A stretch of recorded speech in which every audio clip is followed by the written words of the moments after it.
Join us every Wednesday for InFocus, a weekly talk show produced by the SKNIS Information Service, where we provide exclusives with key persons within the government and discuss pertinent, relevant, and interesting matters that affect us all. Tune in every Wednesday, live on ZIZ Radio and streamed live on Facebook at SKNIS Media and ZIZ Online. InFocus, your government, your business.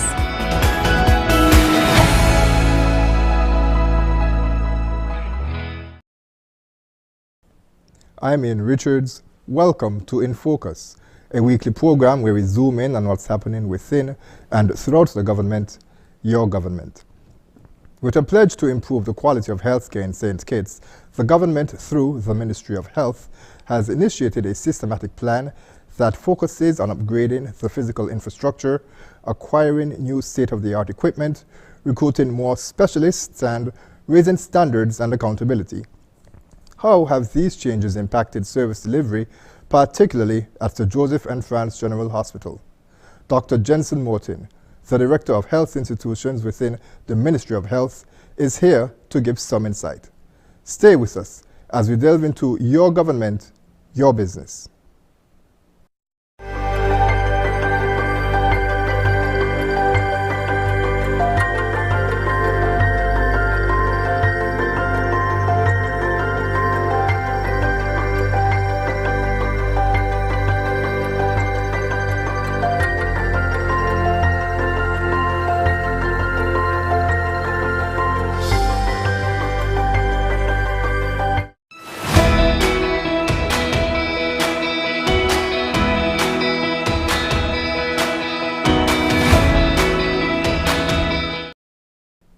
Thanks for staying with us, and allow me now to welcome Dr. Jenson Morton, the Director of Health Institutions. So welcome back to InFocus.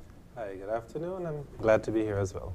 Now, there are a lot of projects taking place at the Joseph and Franz General Hospital, and I'm not sure how many persons are aware of them. So this gives us an opportunity to sit down and really bring the public up to date. So we'll start with the significant upgrades that have taken place in terms of the infrastructure. So let's start with the roof repair program. Yes. Tell us a bit about that. All right. Well, the Joseph and Franz General Hospital, it's a complex that's spread out over 12 acres approximately of land. There are 14 buildings that are present on this complex, some of them interconnected by corridors, some of them are standalones. In this complex, excuse me, in this complex, upon our assessment initially, which would have been in 2022, there were some form of leak or roof damage in every single one of those 14 buildings. So it was a gargantuan, if you think of the scale of it, it was a gargantuan situation that desperately needed some kind of attention and addressing. So before we could get anything else done in terms of if there's anything else to do in the rest of the building itself, we knew that the first place that we would have to take a serious look at would have been the roof and the different roofs of the different buildings that are at the hospital, especially those that were in really bad condition. So were patients, were staff impacted by the leaks? Both patients and staff were impacted by the leaks. For the most part, the staff, they are very hardworking staff, and they found their ways and means of let's say surviving despite the conditions were suboptimal. So it would take a bit of investigation, or it would have taken a bit of investigation sometimes to even know that there was a leak, because they have this hitched up this way and all kinds of other inconvenient things that they've learned to adapt with. But bit by bit, it was revealed the level of damage that was there. With patients, sometimes it could have been a bit uncomfortable depending on where you were, but again, the staff would come in and ensure that the patients would be as little impacted as possible. Sometimes some embarrassing things would take place as well. So if there was a storm or a heavy amount of rain coming, they would know you can't go in this spot has major leaks, everybody move to this. Weird things had to happen that, you know, as much as I admired the ability for them to be so mobilized and robust, it was still a bit embarrassing that these things had to happen, and the solution is just get the stuff fixed. So that's why it was mobilized aggressively. Certainly, especially you look at the danger in terms of water. You know, you don't want patients or staff members to slip, and there's some sort of further injury. Right. Okay. So the work began when? And tell us a bit about the work that is being carried out currently. All right. So the active work with regards to the roofing, both projects which I'm going to mention, they would have started just over 1 month ago. So one set of repairs is being done at the extreme back of the hospital. That was being spearheaded by Public Works via Mr. Errol Williams. That one is focusing on the morgue and the areas directly adjacent to the morgue. It's also focusing on the roofing of some of the corridors leading in the areas with the auxiliary services. The other project that has started is one that's actually being led by the Republic of China and Taiwan. They're assisting us with repairs to the private ward, the psychiatric ward, and the building complex which houses the medical ward / surgical ward / ICU, and the medical complex that houses the pediatrics ward / maternity ward. So those are the areas where we are starting, and then bit by bit we'll do other areas as we're able. Why was it necessary to partner with the Republic of China Taiwan at this time? That's actually a very good question. The Republic of China and Taiwan proved to be pivotal because there is a specific leakage issue that was happening at the hospital roof for quite some time, in which in the past we would have engaged with a number of persons to try to get it contained, and when you did the research, sometimes hundreds of thousands would be spent, and still it just was not resulting in the resolution of the problem. However, the Republic of China and Taiwan, they had a reputation for dealing with those specific situations that we're speaking of and actually getting them resolved. There were persons that stated that the technology that they used to fix this and that building, that since that was done, it never leaked again, another thing. So it had very good reviews.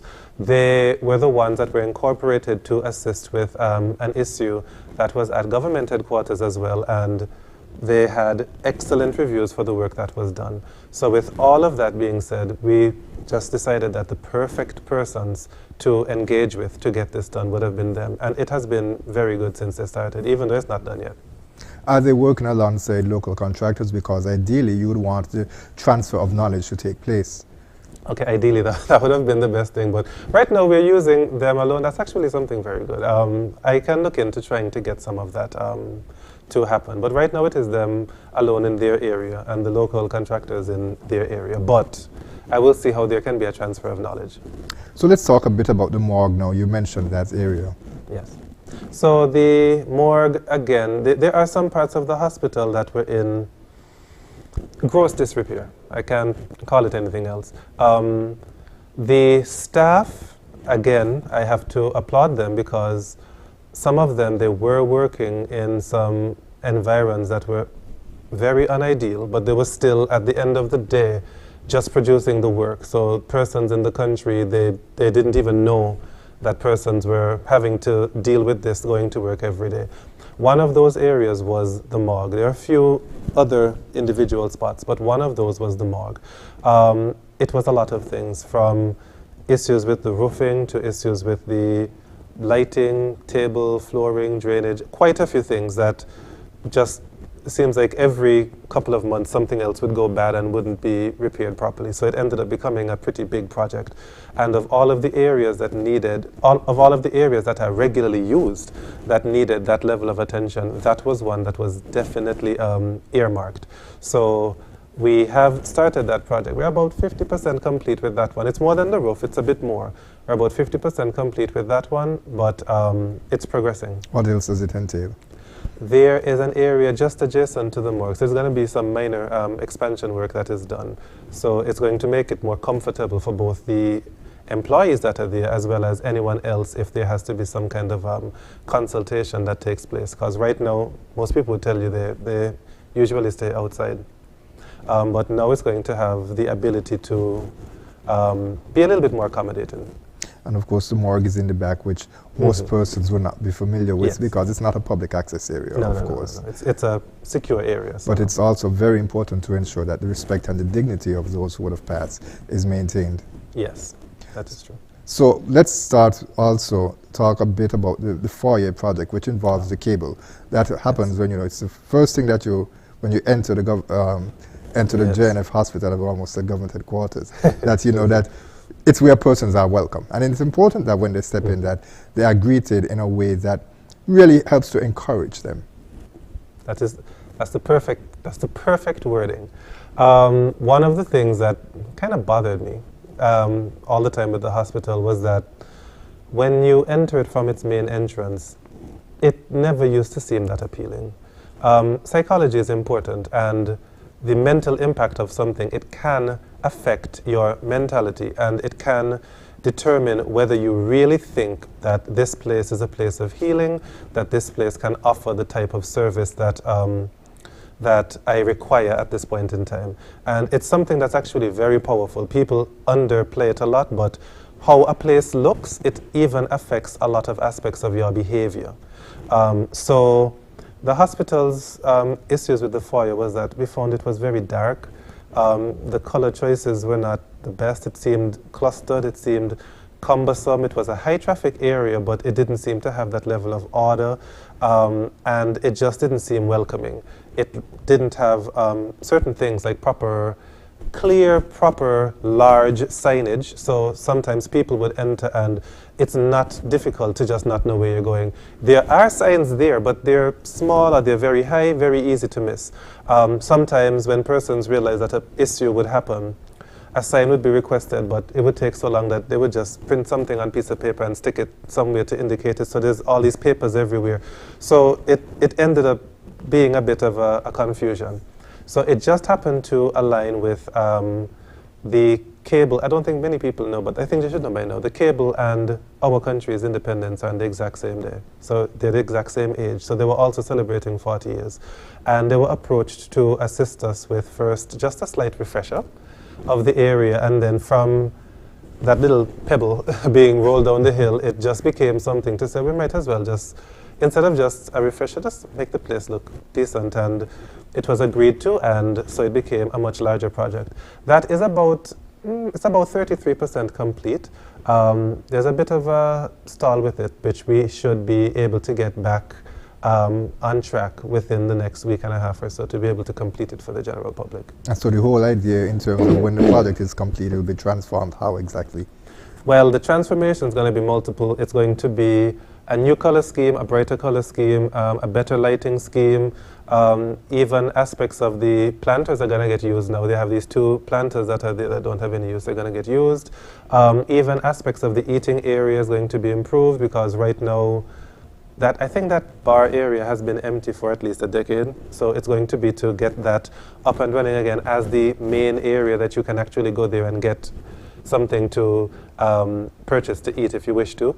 The furniture is also going to get upgraded, like I mentioned, the signage, aspects of the countertops, and even outside, the outside landscaping as well. So it's quite a few things that are going to take place just so that when you enter the hospital, it's just a lot more pleasant of an experience for patrons.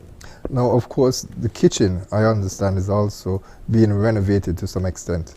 So that one has not started as yet, but that one should be starting in a bit of time. Similar to the morgue, the kitchen is another area that was not in the best of conditions, and again, the staff is the one that they're working tirelessly to just ensure that at the end of the day, it's able to do the function it's supposed to do. But in all honesty, it really would benefit them if they just had some better surroundings. So that one is more in its early phases. We're trying to finalize particular aspects of the entirety of the scope of the project, as well as to ensure that the partners are on board with it as well. So that one, you'll hear a little bit more information about it probably within the next 1 to 2 months. Dr. Morton, you also mentioned that work was going to be done to the psychiatric wing. Tell us a bit about that. So as the same 2 other places which I mentioned, another area that, that really needed attention was the mental health wing. The mental health wing in the hospital, it's a double whammy. On one account, it's an area that unfortunately it seems like it's been suffering a bit from neglect. And then the other thing that makes it worse is that when you have a patient to be admitted there in their more acute phase, they can be a bit destructive. until we're able to get them properly controlled and calmed down. So it's an area that sees a lot of wear and tear, and that is coupled with the fact that it's an area that unfortunately was not getting some of the attention that it deserved. So the point blank, it's not in the best of, it was not met in one of the best conditions, and it really needs, essentially it could do with an entire overhaul, but what we're going to do is we're going to at least ensure that it is refurbished to the point that it can at least be comfortable and genuinely be a healing space for persons that suffer from mental illness. It should not be that you have an episode, you have an acute psychotic episode, for example, and you end up staying in environs that really don't assist with aspects of your healing because you're miserable with regards to the living conditions. And there are a few other things that need some attention with regards to upgrading of some of the strong rooms that are there, upgrading of aspects of the flooring. There needs to be some reinstallation of some of the windows and doors and other secure features, and we also need to get back to ensuring that some of the adjunct facilities are able to be placed back in there. It used to have facilities to assist with things like occupational therapy, and because of size restrictions, it really is its own encompassing building, and essentially we ran out of space to house individuals, and we had to take some of the rooms and kind of sacrifice some of its original purpose to turn it into rooms to house persons. But we're hoping that we can get some of these features reintroduced such that persons that are there, that they can get exposed to all of the different modalities that can assist with the smooth healing of the persons there. And we're hoping to get that started soon, such that before the conclusion of the year that there's actually something there that is a lot more pleasant for persons. Now, the recent tragedy of a double homicide stirred much conversation in terms of help that is available for persons who may be suffering from mental health issues, as you mentioned. Yes. What type of assistance is available to deal with that? There's quite a bit of assistance that's available. I think that the only issue that may have been existing would have been a lack of public awareness.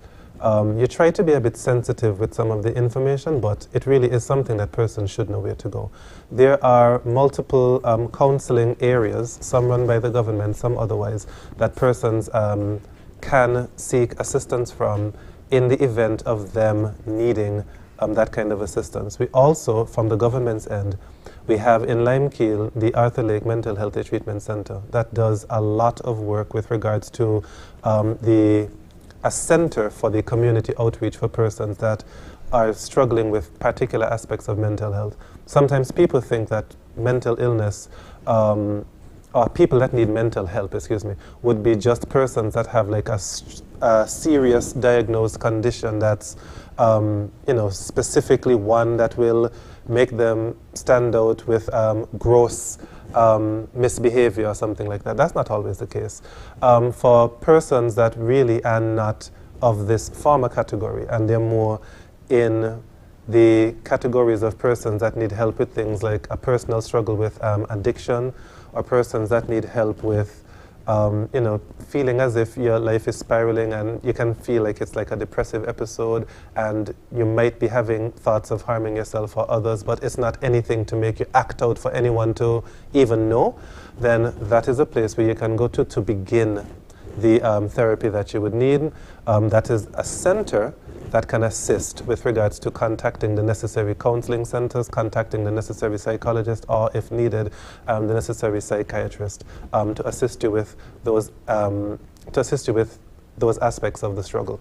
The hospital's end is really, that's the last resort, or that's the end point, but I'm hoping that even though it's comfortable, that we could decrease the amount of people that actually need the assistance of it at the end point by having that level of intervention on the community level. Are persons taking advantage of the opportunity to visit and get some mental health counseling, because of course there is that stigma associated with it? Well, some people are. It is getting utilization, but there's actually much more that it can do. So we're hoping that with some publication of we're hoping that with some of the publication of some of the offerings that are there, that we can get more persons reaching out such that it can be used to its absolute full potential. So yes, there are some persons that are, but we'd like to see it utilized more. And especially for addiction, that is something that yes. I know persons battle with, and I've often wondered, like I mentioned, you mentioned as well too, in terms of where do you go?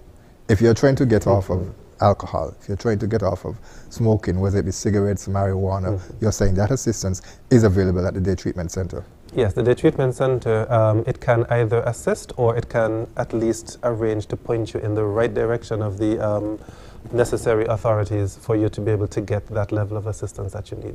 Now, Dr. Morton, with so much taking place, upgrade projects taking place at the Joseph N. France General Hospital, there are some who may say, with the talk of having a new hospital, a climate-smart hospital being constructed, why spend so much money to upgrade existing facility? Why not transfer it to jumpstart the new facility? Okay, so that one is more of a technicality. Our existing hospital is still going to be our home for our patients for at least the next few years. A hospital is something that takes quite a bit of time to construct, especially when you're doing it from, actually, even if you're not doing it from scratch, it takes quite a bit of time to construct.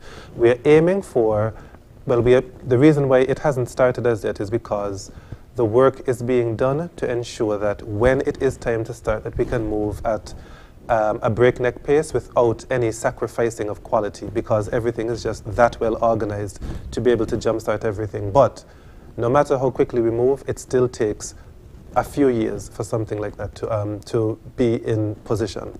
The hospital that we would have met, it was not in a decent enough condition to continue its operations for the next few years. It simply was not. So we simply had to ensure that the necessary investments would take place in the existing hospital such that it could be comfortable for persons whilst we get the new facility done. Is the new facility needed? Yes, it is.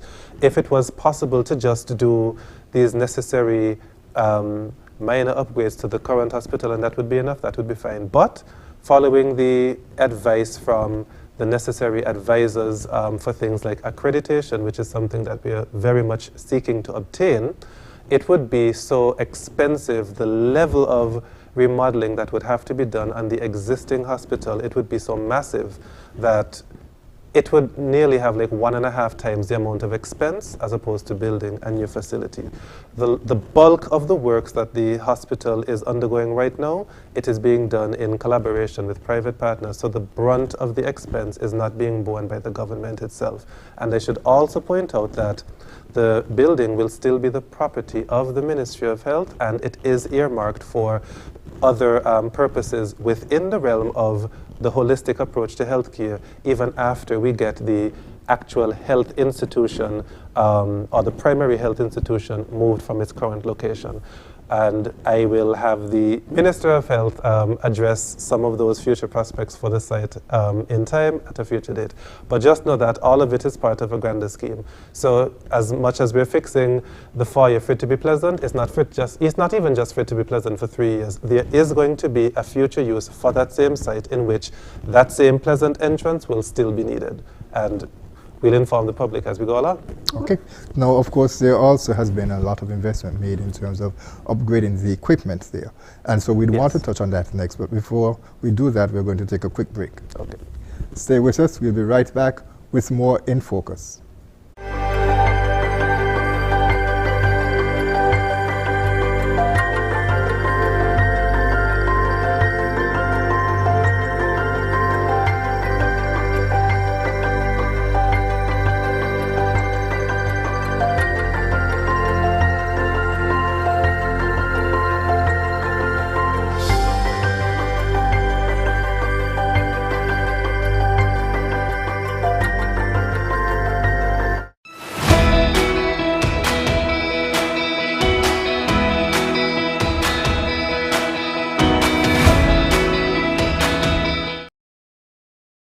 Focus. We'll continue our discussion with Dr. Jenson Morton, the Director of Health Institutions within the Ministry of Health. Dr. Morton, let's transition now from the upgrade of the physical infrastructure to the services available at JNF. What is being done to upgrade the number of doctors and specialists at the Premier Health Institution? Okay, glad you asked. We have been engaging with the necessary bodies to try to ensure that the best talent is recruited to improve the staffing that we have at the hospital. So in terms of recent additions as well as future additions, we have been able to increase the amount of specialist staff at the hospital quite significantly. This is the most specialists the hospital has ever had, the most general practitioners as well as the most specialists that the hospital has ever had. So one of the areas that we focused on was internal medicine. I keep having to repeat the same chorus, but a lot of staff that were there before were bearing the brunt of the burden with regards to the magnitude of work that they had to do. One such department was internal medicine, in which there was usually only 1 or 2 specialist physicians working there. Sometimes when it's one, that person is basically on call for the hospital 24/7 until the other one is able to come into play. Sometimes you could be on your own, sometimes for a month if they have to deal with something personally that's taking up some of their time. That was a lot of stress for the persons that were there, but some persons, they're just dedicated, they're that dedicated to the cause and the patients, but it's not ideal. So we were able to reach out and we were able to get assistance from the government of Cuba via the Cuban ambassador here, and we were able to get the internist staff, in terms of the general medical internist staff, increased by 2, such that there are now 4 doctors that are there that are working as internists. Before you continue, let me stop you in terms of internal medicine. Explain to the public briefly what that means. Pardon. So medicine, in terms of the field of medicine, they have all of these different subsets where persons can work. One of those subsets is the field that we call medicine and therapeutics. That is basically dealing with persons. Usually it's chronic ailments, but it's what we call medical ailments or non-surgical ailments. So anything in which there's not a surgical procedure to quick fix, and it actually will take observation, maybe a few procedures, maybe some monitoring, maybe medical treatment, and they're usually complex because in those instances it's quite a few systems that you have to regulate with, not just one little thing, but maybe 3 or 4 different additions. So it is its own medical field, especially if the person has been admitted to hospital. That means that it needs a lot of specialty care. So apart from the medical internists, we also have added to the staff a neurologist. So that is not just an internal medicine doctor, but that is someone that did a subspecialty specifically in neurology. That's the study of the brain, the nerves, and also how they act and respond. So that would be the doctor responsible for things specifically like seizures, aspects of strokes, certain aspects of brain tumors, etc. That is that person responsible for that. Now the internist, they do have training in that, but the neurologist is one that, like I said, you're an internist and you say, well, on top of that, I want to do a super or subspecialty in this area in particular. And there's just a little bit more that they could do with regards to some of the interventional offerings and some of the other fine-tuned procedures. So we were able to get one neurologist, again from Cuba, and again from Cuba. We were able to get an endocrinologist. So an endocrinologist is someone that's a specialist in, you can consider it to be hormones, but I think people don't understand when you say specialist in hormones, because things like diabetes, it's also hormonal dysregulation, aspects of hypertension, hormonal dysregulation, and those chronic ailments are prevalent throughout our country.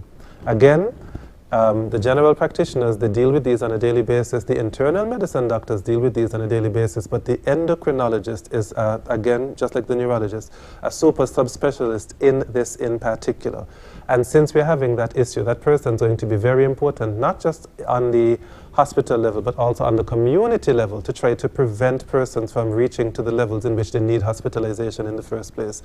So they're going to be working in tandem with persons in community health to ensure that the preventative aspect of it is able to be applied. Now, not just in internal medicine, we've improved our surgical offerings as well. Oh, sorry. And also in the field of medicine, we have an additional nephrologist.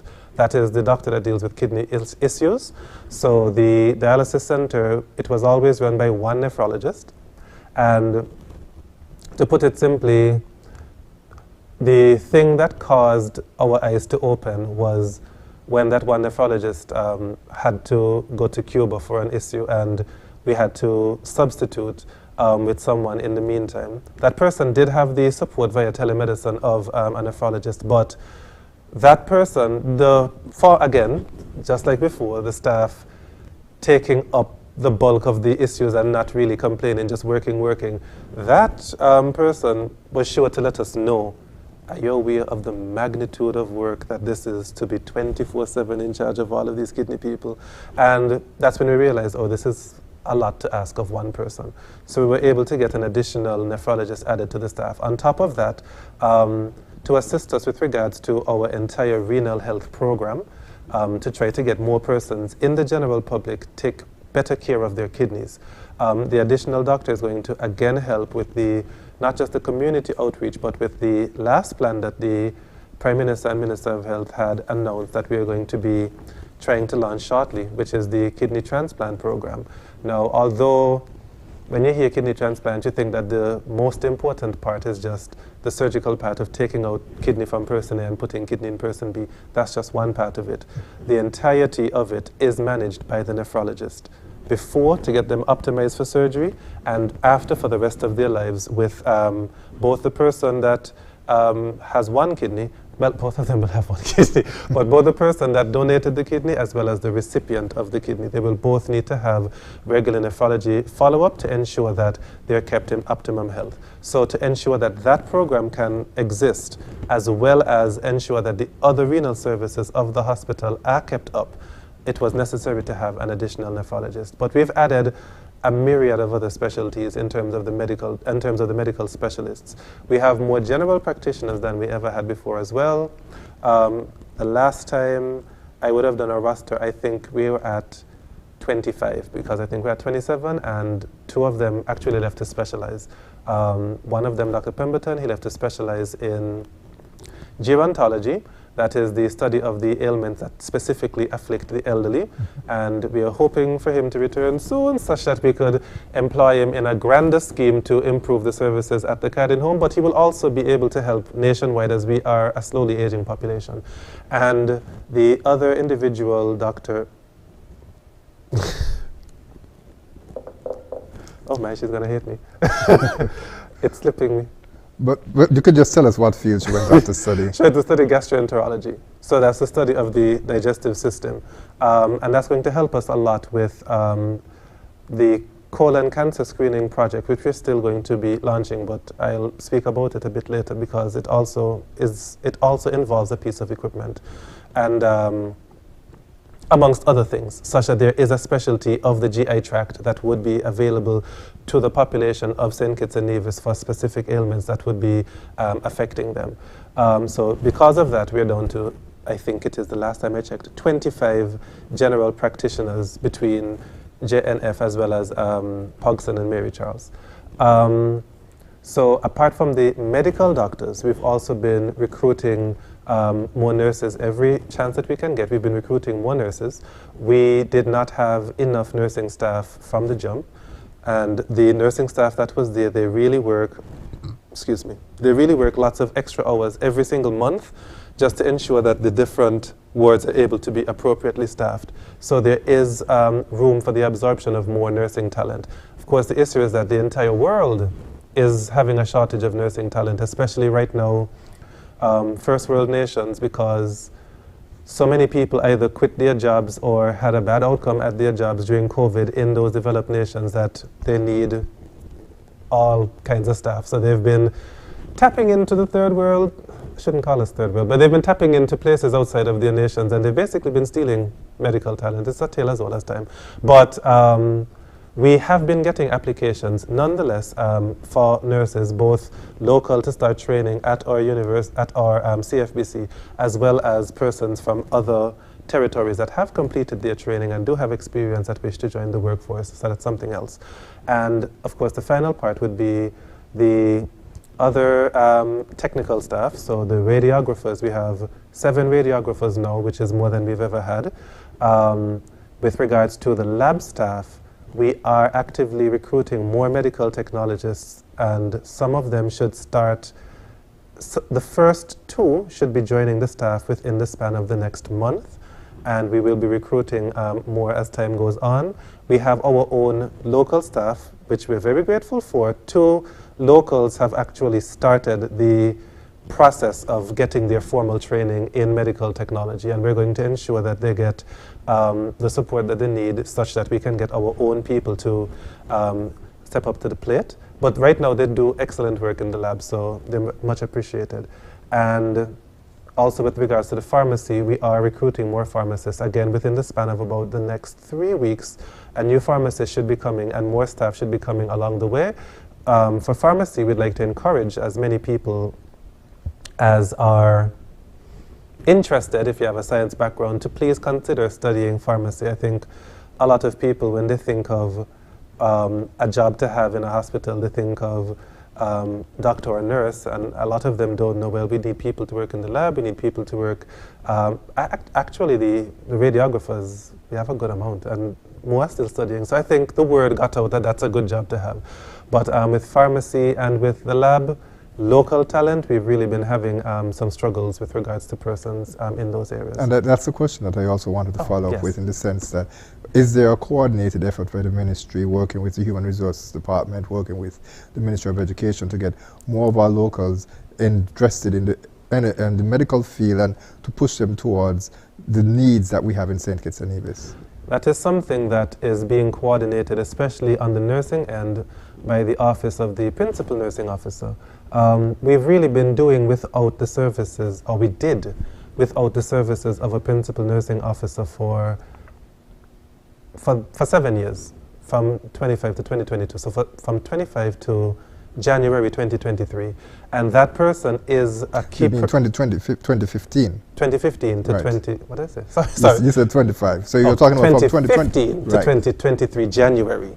We did without the services of a Principal Nursing Officer, and that person, in collaboration with the Nurses Association, they would be the ones to really spearhead the recruitment efforts for persons in that area. Since we now have a PNO in the form of Dr. Rondlin Dennis Bradshaw, and she happens to have been the former Dean of Health Sciences at CFPC, which is perfect. That recruitment is going to start. It's already started, but it's going to continue full-blown. I think the initial focus of that office was for non-specialized nurses in the system to try to get as many of them as possible specialized, and then now the next focus will be to try to get the recruitment of more nurses into the system. So you're going to be seeing that more aggressively shortly. For the other efforts, those will be handled by a combination of the ministry and myself. The negotiations for those are in the infancy phase, because it was realized, well, it was pointed out to us by someone that was looking that the scholarship options for persons to train in these fields, they actually were not there. I think there was a medical technology, I think there is a medical technology, there is a medical technology offer for Taiwan, but I don't think there is I don't think there's any other scholarship right now. So we're going to be looking closely to see how best we can assist persons who are willing to study these fields for them to get the assistance, especially the members of staff that I mentioned that have started their studies already. They decided not to wait, and they've already started, so we're going to see how we can give them the best support that we can. Okay, and so having the specialists is important, but also equally important is having the equipment for them to use. Yes. So with regards to the equipment, we have actually done quite a bit of investment to ensure that we have as good equipment as possible to offer to the general public. So an area that we have chosen to focus on is the radiology department. And I will say from day one, when I started to work, the radiology team, they came to me and they said, there's something you're going to have to know, and that is that, you know, our department is running on crutches, right? I said, what do you mean? They said, we're making miracles work, but this need fixing, this need fixing, this need fixing. So I'm like, oh gosh, okay. So we've decided to take a focus on that. One of the things that we've done that should be on stream within the next 2 weeks is to get the fluoroscopy services back up and running. That's a type of medical imagery that can assist, especially with issues with your GI tract. We had, ironically, we had a fluoroscopy machine in the past, and it actually had dysfunctions and it was no longer able to be used. So we are just now trying to see how we can get a modern version of that machine now up and running such that that service can be reoffered. That machine can also do normal x-rays, so it's also going to assist even with the regular x-rays. We had mobile x-ray units, which were obtained during COVID, and those mobile units, they have been the main x-ray units that we've been using, even though it's not really supposed to get that magnitude of usage. They really were the main ones because the main x-ray unit, it had a technical issue. So because they were being used more than they should, they started to give some issues now and again.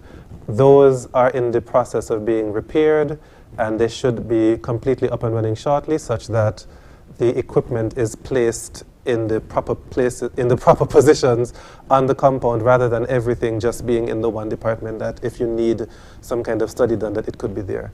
The department was, we are grateful that there was the very generous donation of an ultrasound machine by one of our suppliers, and I can't be grateful enough because it turned out to be a very state-of-the-art piece of equipment, and I was surprised that that's the donation. So it was an excellent donation to add to our arsenal, and the staff took it upon themselves to rearrange their own departments such that we now have 2 areas that can do ultrasonography at once.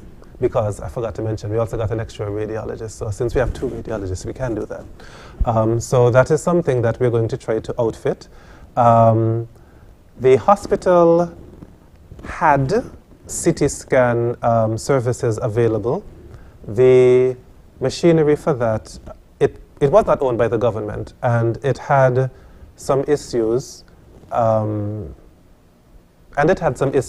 Summary.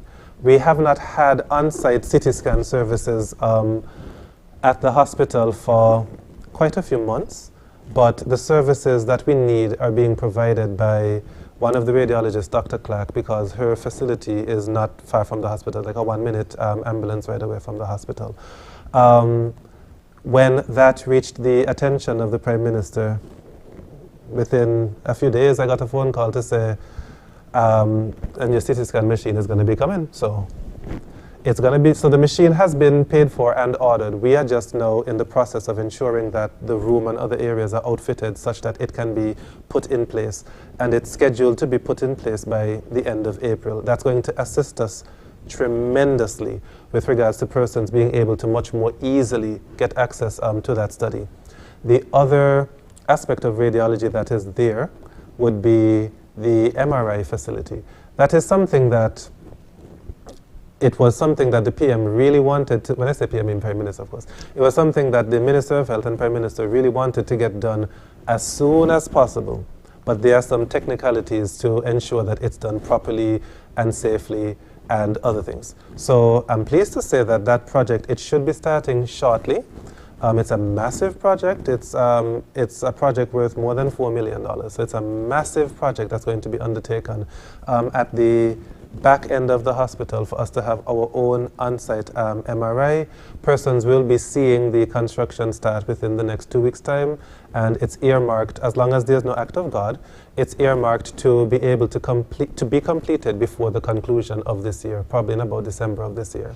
And that would include the construction of the facility and the installation of the equipment? Yes. Both of them would be able to be completed before the conclusion of this year, unless there's a delay of some sort due to some act that we can't control. The other thing I can mention would be 3 modalities that we wish to put in place to assist us with cancer screening. That would be colposcopy, a colonoscopy program, as well as mammography. So to explain each of them, so colposcopy is a specific technique that is a specific procedure that is done when any woman is suspected of possibly having cervical cancer. It's a way of doing a type of biopsy for us to either remove the area that looks suspicious, or for us to at least investigate the tissue a lot more thoroughly. So how the entire system works is that the women should be pap smeared annually, at least annually, such that we can get a view of the cells of the cervix to make sure that those cells are looking healthy. And if for any reason we think that the cells look funny in any way, the test can be repeated using a more modern type of modality. And if it still looks a little bit suspicious, then we do some colposcopy to be absolutely sure. Right now, the colposcopy services are only available privately. And that has been a limitation with regards to us really reaching the entirety of the population, so it's an access issue. With colposcopy now being available at the hospital, it would allow for persons of all income brackets to be able to properly get themselves screened thoroughly for for cervical cancer. We are hoping to have that on stream again before the conclusion of this year. So the other cancer type that we're trying to manage would be breast cancer, and for that we would have to have the women to, again, just once a year, to just get their mammograms done. The hospital has not, the JNF hospital, has not had a public access mammogram machine for quite some time, for quite a number of years. That machine has been purchased. There is just one technicality that needs to be sorted, and we're hoping to be able to have that up and running by the end of the second quarter of this year. And when that is available, then again, there's going to be the ability for persons to publicly access mammograms, such that our health centers can send the necessary members of the general population to get their mammograms done annually without it costing them heavily on their pocket. I will say that the private options, they've been pretty good because they recognized the need and they don't really charge an amount to make a profit already, so they are giving back already. But this is just something else to assist us in screening as much of the population as possible. The final one would be colon cancer. So those, the top three cancer types are prostate, breast, and colon. But cervical, it's been managed, but we still want to get it more properly managed. And those would be the top three that affect persons here in St. Kitts and Nevis. Right. So for the colon cancer part, that one would require screening not to be done as often, but once you're over 50, it's recommended that you get a colonoscopy done at least once every 10 years. It could be a little bit less depending on the risk level of the population or the risk level of the particular person. So everybody from the time you're 50, you should try to get your colonoscopy. Just get one done and then you don't have to really worry about it for another decade unless otherwise indicated by your physician, or if you get some kind of symptomatology to make us think that we need to screen it again. So colonoscopies are done by a colonoscope. That's a specific piece of equipment that the government of St. Kitts and Nevis does not own its own colonoscope. So persons,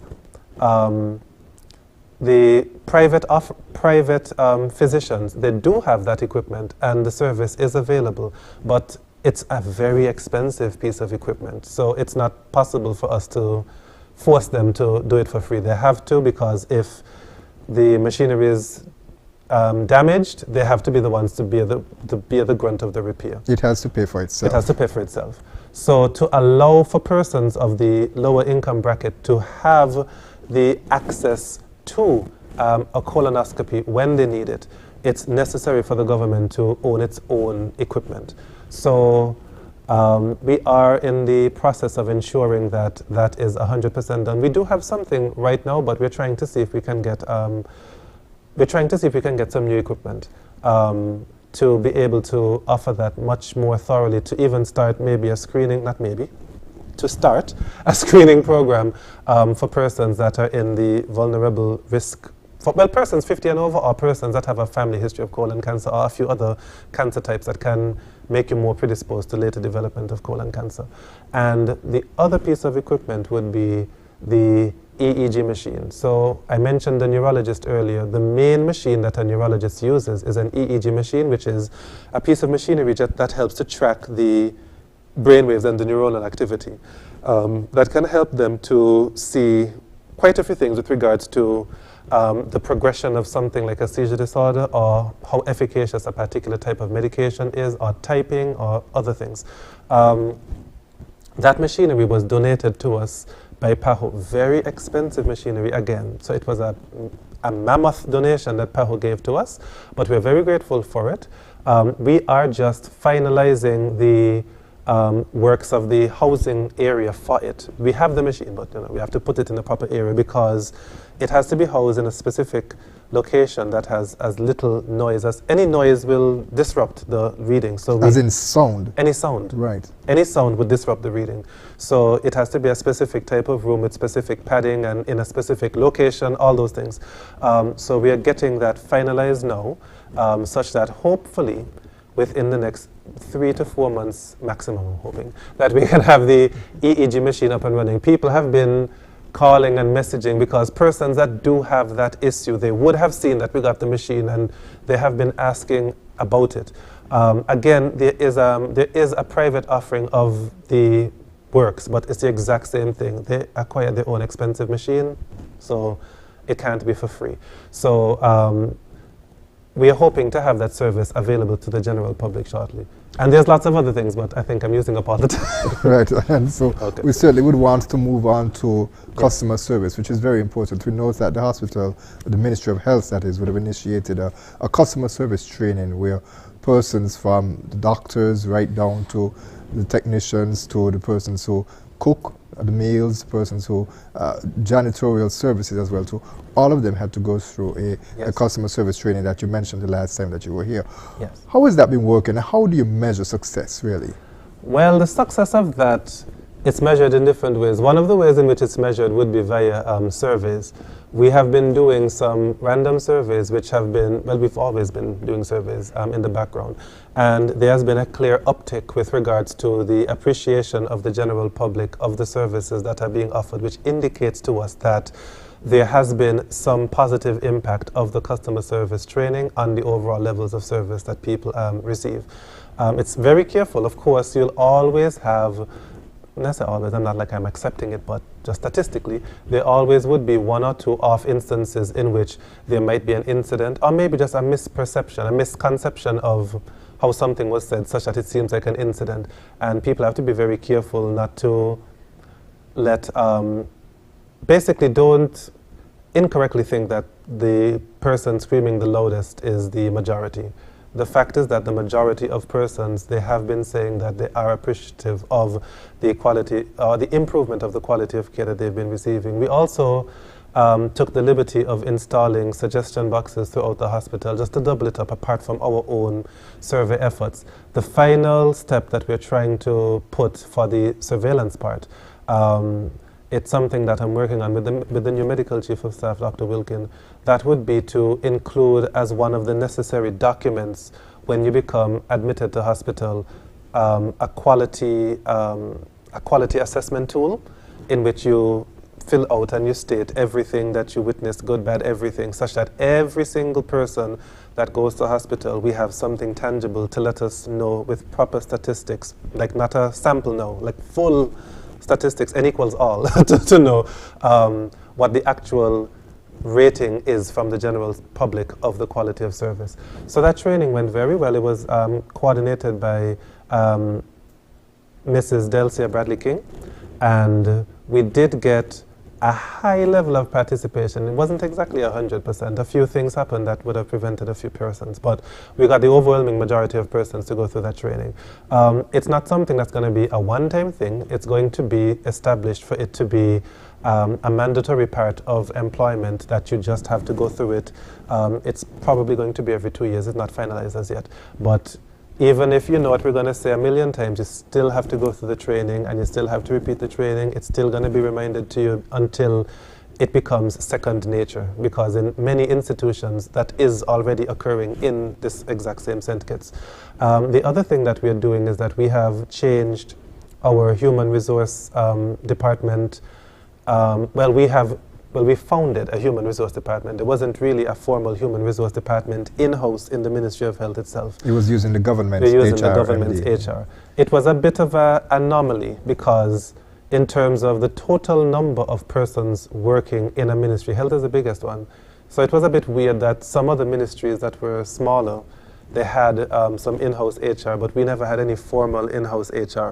So we had to have a lot of coordination with HR in government headquarters. They work very well, but still sometimes there would be some delays with particular things, or there would be the inability to have the fine-tuned level of follow-up on certain things for things, I use things so much, for things to be missed along the way. So an HR department has been approved, and we're thankful to Finance for approving it, but it's been approved for both the Ministry of Health and also for the largest employer in the Ministry of Health, which is institution-based health services, which is JNF and the other institutions. And with this in-house HR department, we're going to be able to coordinate regular training in everything from customer service to leadership training, skills. A lot of different trainings can now be coordinated on site with the establishment of this department. So we're very grateful for that. Certainly very important, and we're almost out of time. It's just under 5 minutes, and so I have to touch on technology a bit. Of course, we would have recalled during the Independence 40 celebrations, the guest speaker at the Prime Minister's Independence Lecture spoke a bit about using technology, using AI within hospital systems, and I am aware that for years, there has been discussions about introducing a hospital management information system. Is there light at the end of the tunnel? Yes, there is light at the end of the tunnel. I am aware that it was discussed for quite some time. There were some genuine obstacles in the past which would have prevented that from becoming a reality. And so it's not to say it wasn't without its challenges. I'm not going to be pretending like it's, like it's just a Shangri-La kind of thing with a savior thing. But we have been able to get the support that is needed now to get it to reach its final push. The Ministry of IT now, it's been very supportive. The cable, again, they actually are spearheading the infrastructural aspect of the hardwiring of the nation, and they have already 99% completed their part. So all of our hospitals and health centers are now interconnected in a solid fiber optic network, which is a huge step up compared to before. So the hardware is basically in place.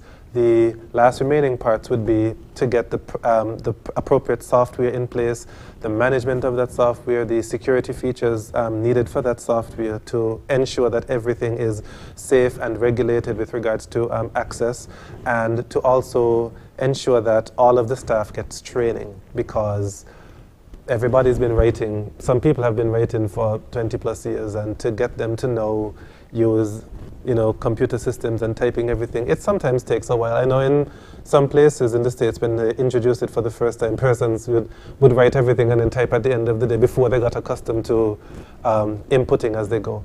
But that's going to be really key. We should be able to get it underway within the next few months' time. It's just a few decisions that have to be made by the relevant authorities about program style, finalizing a program, finalizing,